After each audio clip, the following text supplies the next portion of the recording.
जो लोग प्रधानमंत्री मोदी या उनकी सरकार पर सवाल उठाते हैं उस पर हमला किया जाता है। बीबीसी के साथ भी कुछ ऐसा ही हुआ।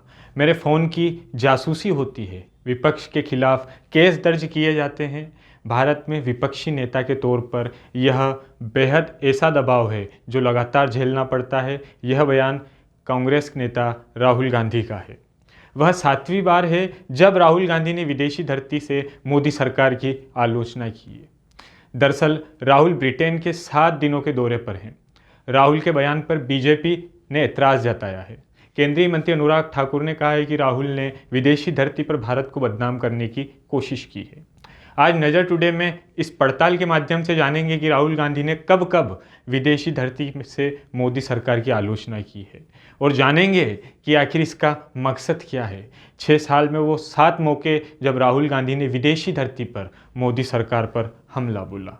नमस्कार, मैं हूं आपके साथ नीरज पंचोली। आप देखना शुरू कर चुके हैं नज़र टुडे। दिन था मई का 2022, जगह थी ब्रिटेन। भारत की आवाज़ दबा दी गई है। लंदन में आइडियाज़ फॉर इंडिया सम्मेलन हो रहा था।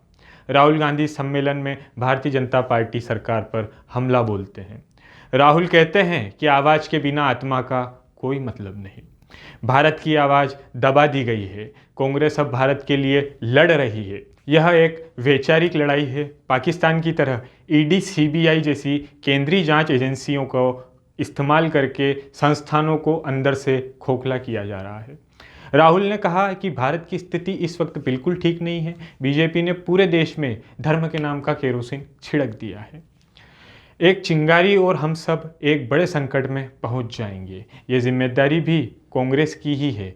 वो लोगों को एक साथ लेकर आना चाहती है और लोगों का गुस्सा और जो लोगों के बीच उसे शांत किया जाए। राहुल ने इस दौरान भारत की तुलना पाकिस्तान से की थी। उन्होंने कहा कि जो रूस यूक्रेन युद्ध कर रहा है वह ठीक पैटर्न चीन भारत के डोकलाम और लद्दाख में दिख रहा है।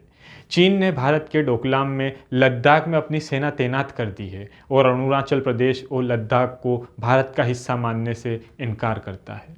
दूसरा मौका जब मौका था अगस्त 2018, ब्रिटेन और जर्मनी। लोगों की समस्याएं सुलझाने की बजाय उनके गुस्से का फ़ायदा उठाया जा रहा। राहुल गांधी उस वक्त कांग्रेस के बतौर अध्यक्ष थे और जर्मनी के दौरे पर गए थे। इस दौरान उन्होंने कहा कि भारत में बेरोजगारी की एक बड़ी समस्या है, लेकिन प्रधानमंत्री उस बात पर कोई चर्चा करना नहीं चाहते।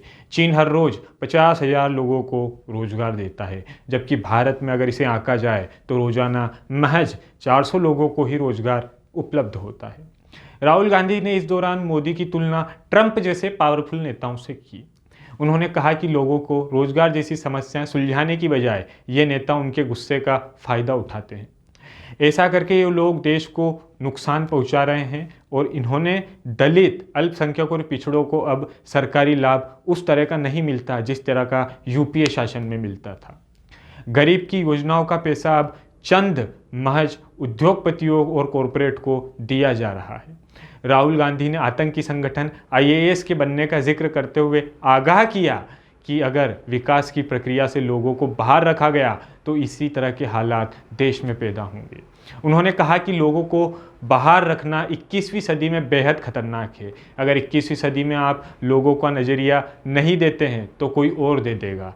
राहुल ने कहा कि चीन के साथ डोकलाम में गतिरोध नहीं हुआ होता तो अगर प्रधानमंत्री मोदी खुद सावधान रहते। उन्होंने कहा कि डोकलाम में कोई अलग मुद्दा नहीं था, यह प्रक्रिया का हिस्सा था। यदि प्रधानमंत्री सावधानी से पूरी प्रक्रिया पर नज़र रखते, इसे रोका जा सकता था।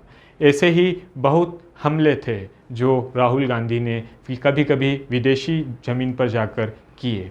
और इस पर जब विश्लेषकों की राय आती है, जानकारों की राय आती है, तो इनका कहना कुछ इस प्रकार रहता है। भारत में राहुल गांधी की छवि विपक्ष की है और अभी जिस तरीके से यह बार बार कहा जाता है कि विपक्ष उस तरीके से अपनी दमदारी नहीं दिखाता, तो इसको लेकर राहुल गांधी की भारत जोड़ो यात्रा में एक छवि को आकार दिया है। परंतु अब ये राहुल गांधी को शायद समझना हो सकता है कि विश्लेषक किस बात पर जोर देने की कोशिश कर रहे हैं। इसके लिए जब हमने कुछ विश्लेषकों से जानकारी ली तो उनका कहना है कि राहुल गांधी विपक्ष के नेता हैं और जब देश में कोई भी सरकार हो, विपक्ष का काम उसका विरोध करना होता है और यह काम नहीं कि विदेश में जाकर किसी सरकार को वह अच्छा कहे, क्योंकि सरकार कोई सी भी हो, अगर विपक्ष में है तो वो उसका विरोध करेंगे। इसी तरह तमाम जानकारियों के लिए देखते रहिए नज़र टुडे। शुक्रिया।